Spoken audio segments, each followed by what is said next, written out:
اعوذ باللہ من الشیطان الرجیم، بسم اللہ الرحمن الرحیم۔ سلسلہ خلافت و ملوکیت و امامت کے مسئلے پر ہماری گفتگو جاری ہے۔ 4 ایپیسوڈ آپ کے سامنے آ چکی ہیں۔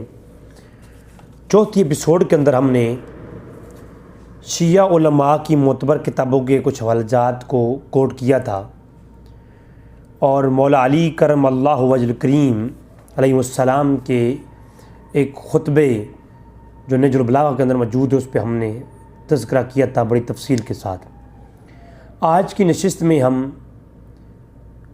قرآن کریم اور اس کی تفسیر مولا علی کرم اللہ وجہ الکریم اور اہل سنت کی کتابوں کی روشنی میں تمام کا اتحادی عقیدہ بیان کریں گے کہ شیعہ سنی کے ہاں ایک ایسا موقف جس پر اجماع ہو سکتا ہے، اگرچہ علماء اس چیز کو بیان نہیں کرتے اور ذاکرین اس کو بیان نہیں کرتے، لیکن اگر اس کو اسی طریقے سے بیان کیا جائے تو بہت سارے مسائل ایسے ہیں جو کہ شیعہ سنی کے مابین حل ہو سکتے ہیں۔ اللہ تبارک تعالیٰ ہم کو اتحاد اور امت کو اتحاد میں جڑنے کی توفیق عطا فرمائے۔ بات یہ ہے کہ ہم نے قرآن کریم کی پہلی نشست کے اندر کچھ آیات پڑھی تھیں حجیت حدیث کے متعلق، جہاں قرآن کہتا ہے کہ جب تم کوئی بات تمہیں سمجھنا ہے اور تم کیا کرو تو فاسألوا اہل الذکر، اہل ذکر سے سوال کرو۔ ہم نے اس کی بحث کی تھی مختصراً کہ شیعہ علماء کے ہاں یہ کچھ کہا گیا کہ اہل ذکر سے مراد مجتہدین اور ائمہ معصومین ہیں اور اہل بیت اطہار ہیں، اور میں نے کہا تھا کہ اہل سنت کے ہاں بھی کہا جاتا ہے کہ اہل ذکر سے مراد صحابہ اکرام، تابعین، تبع تابعین اور علماء ہیں، یعنی عموم کے ساتھ اس کا معنی لیتے ہیں۔ اور میں نے اس کی ایک تفسیر بھی بیان کی تھی کہ اہل ذکر ہر اس کے لیے آتا ہے جو ذکر کا اہل ہے، اور ذکر قرآن نے اپنی ذاکرین کے لفظ کے ساتھ، نحن نزلنا ذکر کے لفظ کے ساتھ، کہ قرآن نازل کیا ہم نے یہ ذکر نازل کیا اور ہم ہی اس کی حفاظت کرنے والے ہیں۔ تو ذکر قرآن نے خود کو کہا ہے قرآن کریم میں جا بجا، اور اہل ذکر یعنی قرآن والے یا قرآن کا علم رکھنے والے، تو اس میں علماء بھی آ جاتے ہیں، اس میں کوئی شک نہیں، لیکن اس کے پہلے جو مصداق ہیں وہ صحابہ اور اہل بیت اطہار ہیں، پھر تابعین، پھر تبع تابعین، پھر ائمہ مجتہدین، اور پھر بعد کے علماء اور مولویان۔ تو یہ اس لیول کی گفتگو تھی۔ اہل ذکر کے بعد کا ذکر ہم نے کیا تھا آتی اللہ و آتی الرسول و اول الامر منکم۔ اول الامر کی جب ہم نے بحث کی تھی، پھر آگے بات ہے وتنازعوا، تم میں جب تنازع ہو جائے فردوہ الی اللہ والرسول، کہ یہاں ہم نے جب بحث کی تھی اس کی موضوع کی، تو ہم نے یہ بتایا تھا کہ یہ یہاں پر 3 وجود ہیں، اللہ، آتی اللہ و آتی الرسول، جیسے اللہ کی اطاعت ایسے رسول کی اطاعت، اور حجیت حدیث بھی جب ہم نے بات کی، اور اول الامر کو واو لگا کر کے واو عاطفہ کے ساتھ الگ کیا، اور اس کے ساتھ آتیوں کا حکم نہیں۔ اب پہلے 2 کی حجیت ایک جیسی اور آخری کی حجیت اس کے ساتھ مشروط ہے، ہماری پہلی گفتگو ہو چکی۔ اس کی وجہ بتائی کہ جب مشروط اس طریقے سے ہے کہ جب تنازع ہو جائے اول الامر میں یا ان کے بعد میں تو فردوہ الی اللہ والرسول، تو یہ ہمارے ایک قانون ہم نے پیش کیا تھا۔ اب ایک سوال بچ گیا تھا جس کی آج گفتگو ہوگی۔ آتی اللہ، اللہ کی کتاب کی اطاعت کرو۔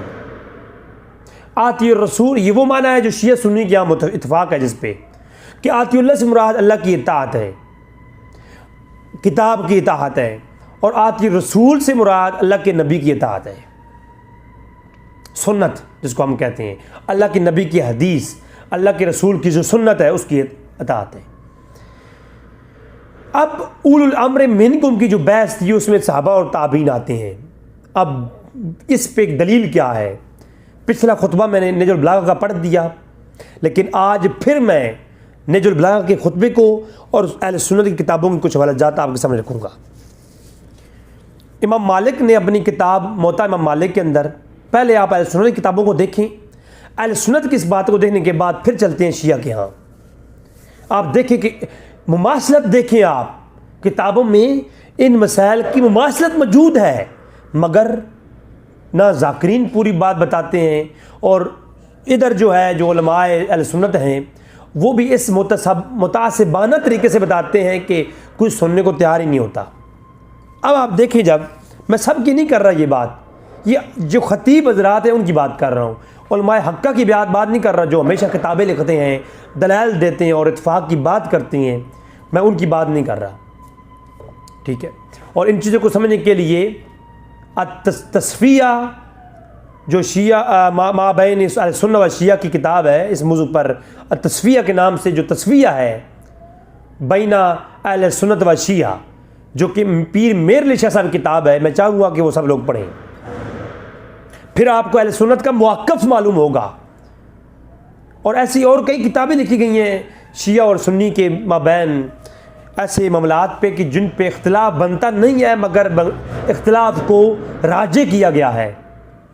اچھا آپ دیکھیں ذرا، امام مالک اپنی کتاب موطا امام مالک کے اندر، حاکم المستدرک حاکم کے اندر، اور یہ دیگر کتبوں کے اندر یہ روایت موجود ہے، بخاری کے اندر بھی ایک ساتھ ترک موجود ہے۔ میں صرف متن پڑھوں گا، یہ روایات بڑی مشہور ہے، میں آگے چل کے ٹیم سے کہوں گا کہ اوپر وہ سکین بھی لگا دیں، مگر جو ہے سکین کی ضرورت نہیں پڑے گی، کیونکہ اتنی مشہور روایات ہیں کہ میں صرف اشارہ کروں گا شیعہ سنی کیا مشہور روایات ہیں۔ حضور نے فرمایا کہ میں تم میں دو چیزیں چھوڑے جا رہا ہوں۔ موطا امام مالک کے اندر ہے کہ میں تم میں دو چیزیں چھوڑے جا رہا ہوں، ایک کیا؟ کتاب اللہ اور ایک میری سنت۔ یہ پہلی روایت جو کہ موطا امام مالک اور المستدرک الحاکم کی طریق سے ہے، اور بھی اس کے طریقے ہیں جس میں یہی بات ہے کہ میں تم میں دو چیزیں چھوڑے جا رہا ہوں، ایک کیا؟ ایک کتاب اللہ کی کتاب اور اپنی سنت۔ اب دوسری جو روایت ہے جس کو حضرت علی بیان کرتے ہیں کہ حضور نے فرمایا میں تم میں دو چیزیں چھوڑے جا رہا ہوں، یہ بھی اہل سنت کی کتابوں میں ہے۔ امام حاکم نے اس کو روایت کیا، امام احمد بن حنبل نے روایت کیا، امام ترمذی نے روایت کیا، اور دیگر کتابوں میں یہ آتی ہے۔ میں کہہ رہا ہوں کہ انشاءاللہ اگلی جو ابھی تمہیدی گفتگو چل رہی ہے، جب یہ نشستیں آئیں گی آگے تو پھر اس پہ پوری تفصیلی بحث آ جائے گی، پھر انشاءاللہ سکین بھی آ جائیں گے اور ساری چیزیں آ جائیں گی۔ تو علی بیان فرماتے ہیں کہ اللہ حضور نے فرمایا میں تم میں دو چیزیں چھوڑے جا رہا ہوں، ایک کیا؟ ایک بینہ، ایک اللہ کی کتاب، اور ایک منہاج النبی، نبی کی سنت۔ پھر اسی کو آپ دیکھیں، جب اہل سنت کی کتابوں کو آپ دیکھتے ہیں تو ایک اور ترک ملتا ہے جس میں ہے امام ترمذی بھی اس کو لائے ہیں اور امام حاکم بھی لائے ہیں اور دیگر علماء بھی لائے ہیں کہ حضور نے فرمایا میں تم میں دو چیزیں چھوڑے جا رہا ہوں، ایک اللہ کی کتاب اور ایک اپنی اہل بیت۔ اب کل کتنے ہو گئے؟ قرآن، حضور کی سنت اور اہل بیت، تین مقام ہو گئے ہیں، تین مصادر کا ذکر حضور نے کر دیا کہ تم نے جب میرے بعد کسی چیز کو پکڑنا ہے تو قرآن کو پکڑنا ہے، سنت کو پکڑنا ہے اور اہل بیت کو پکڑنا ہے۔ تین چیزیں ہو گئیں۔ اب ایک اور روایت آپ دیکھیں، یہ میں مختصراً آج صرف میں ٹچ کروں گا، مختصراً بیان کر رہا ہوں۔ یہ آپ دیکھیں، امام احمد بن حنبل نے اس کو جب لایا تو روایت کا نمبر ہے، صحیح مسلم کے اندر روایت نمبر ہے 2308، ترمذی کے اندر بھی ہے، امام احمد بن حنبل نے بیان کیا، اور ترمذی کے اندر ارباز بن ساریہ روایت کرتے ہیں کہ تم فتنوں کا دور دیکھو گے، حضور نے فرمایا تم فتنوں کا دور دیکھو گے اور فرقوں میں بٹ جاؤ گے، اور خیال کرنا فتنوں سے بچنا۔ اور پھر حضور نے فرمایا کہ خیال کرنا کہ تم پہ فرض ہے میری سنت اور سنت خلفائے راشدین، اور خلفائے راشدین کی سنت تم پہ فرض ہے، اس کو مضبوطی سے تھام لینا۔ کیا ہے؟ تم نے کرنا کیا ہے؟ تم نے خلفائے راشدین کی سنت کو تھام لینا ہے۔ اب چوتھی چیز اہل سنت کی کتاب میں کیا آ گئی؟ صحابہ اور صحابہ اکرام کی جو کمانڈ ہے، سب سے بہترین حضور کے 4 شاگرد ابو بکر، عمر، عثمان و علی، ان کا ذکر آ گیا۔ اب آپ کے پاس 4 چیزیں آ گئیں، قرآن، حدیث، اہل بیت اور صحابہ کرام۔ یہ ہے اہل سنت کے ہاں جو آتی اللہ و آتی رسول و اول الامر منکم کی تفسیر حدیث صحیح سے۔ اب آتے ہیں شیعہ کی طرف۔ یہ ہے نہج البلاغہ۔ اب نہج البلاغہ میں جب آپ دیکھتے ہیں تو مولا علی فرماتے ہیں، نہج البلاغہ کا پیج نمبر میرے پاس ہے 190، اور اس کے 190 پہ 96 نمبر خطبہ ہے مولا علی کا نہج البلاغہ۔ مولا علی فرماتے ہیں کہ میرا منہاج کیا ہے؟ کہتے ہیں میرا منہاج کیا ہے؟ وَإِنِّي لَعَلَىٰ بَيِّنَةٍ مِّن رَبِّي، میرا منہاج بینہ ہے۔ بینہ کیا ہے؟ قرآن میں نے جا بجا بینہ کا لفظ قرآن نے اپنے متعلق بیان کیا کہ برہان تمہاری طرف آیا، یہ بینہ تمہاری طرف آئی، تو بہترین دلیل تمہاری طرف آئی، وہ کیا ہے؟ قرآن ہے۔ تو یہاں فرمایا مولا علی نے کہ میں اللہ کی جانب سے جو بینہ آئی ہے، دلیل آئی ہے، قرآن آیا ہے، میں اس پر ہوں۔ وَمِنْهَاجٍ مِّنَ النَّبِيِّ، اور میں اللہ کی جانب سے میرا دوسرا جو منہج ہے وہ منہاج النبی ہے، میں سنت رسول پر ہوں۔ فَإِنِّي لَعَلَىٰ طَرِيقِ وَادٍ، اور میرا کو جو طریقہ ہے یہ کوئی گھڑا ہوا نہیں ہے، یہ واضح ہے، ٹھیک ہے۔ اور کہا کہ انظروا اہل البیت نبیکم فازموا سمعتہم واتبعوا اثرہم، کہا کہ پہلے نمبر پر کیا ہے؟ قرآن ہے، پھر کیا ہے؟ حدیث، پھر کہا کہ اہل البیت، اور تم کیا کرو؟ واتبعوا اثرہم، اور اہل بیت کی بھی اطاعت کرو۔ آتی اللہ واتی رسول وَأُولِ الْأَمْرِ مِنْكُمْ، اب اول الامر کی تفسیر نظر آ رہی ہے نا آپ کو۔ پھر کہا کہ پھر تم کیا ہوگا؟ فَلَنْ يَخْرِجُكُمْ مِنَ الْهُدَىٰ، پھر تم کبھی ہدایت سے باہر نہیں جاؤ گے۔ تب جب تم یہ کرو گے پھر ہدایت سے باہر نہیں جاؤ گے۔ اللہ کے رسول نے کیا فرمایا تھا کہ خبردار تم پر فتنے آئیں گے، فتنوں کے ٹائم میں تم فرقہ واریت میں مت پڑنا، فتنوں سے بچنا۔ پھر تم کیا کرنا؟ تم میری سنت کو پکڑ لینا، کتاب اللہ کو پکڑ لینا، صحابہ اکرام کو پکڑ لینا، اور اہل بیت کو پکڑ لینا، میری اطرت کو پکڑ لینا۔ جو نبی نے فرمایا تھا وہ مولا علی نے فرمایا ہے، اور فرمایا پھر ایک تفسیری بحث ہے کہ تم گمراہ کیوں نہیں ہو گئے اور وغیرہ وغیرہ۔ پھر مولا علی فرماتے ہیں، مولا علی نے بات یہاں ختم نہیں کی، نہج البلاغہ ہے، اور کہا کہ لقد رأیت اصحاب الرسول، ہائے ہائے، مولا علی فرماتے ہیں کہ لقد، تحقیق میں نے، بے شک میں نے دیکھا ہے، رأیت اصحاب محمد صلی اللہ علیہ وآلہ وسلم، میں نے اصحاب محمد کو دیکھا ہے۔ فما ارى احد یشبہہم منکم، مولا علی خطاب فرما رہے تھے اپنی اہل بیت کو اور اپنے شیعان کو، اپنے جو ہے صفین کے غازیوں کو بیان فرما رہے تھے، اور فرمایا کہ یاد رکھو لقد رأیت اصحاب محمد، میں نے اصحاب محمد کو دیکھا ہے، اور خدا کی قسم فما ارى، میں نے نہیں دیکھا، احدن، کوئی ایک بھی، یشبہہم، ان کے جیسا، منکم، تم میں۔ ہائے ہائے، مولا علی نے تو چھکے چھڑا دیے نا یہ باطلین عقیدوں والوں کے۔ مولا علی نے فرمایا کہ جیسے وہ تھے نا صحابہ، تم میں، اے میرے اہل بیت، اے میری اہل بیت اور اے میرے شیعان، تم میں کوئی ایک بھی ان کے جیسا نہیں ہے۔ ہائے ہائے، کیوں نہیں ہے ان کے جیسا؟ یصبحون شیئسا غبرا، اپنے جہاد کے اندر ان کی بال غبار آلودہ ہوا کرتے تھے۔ وقد بعثوا سجدا وقیاما، ہائے ہائے، اب سجدا وقیاما،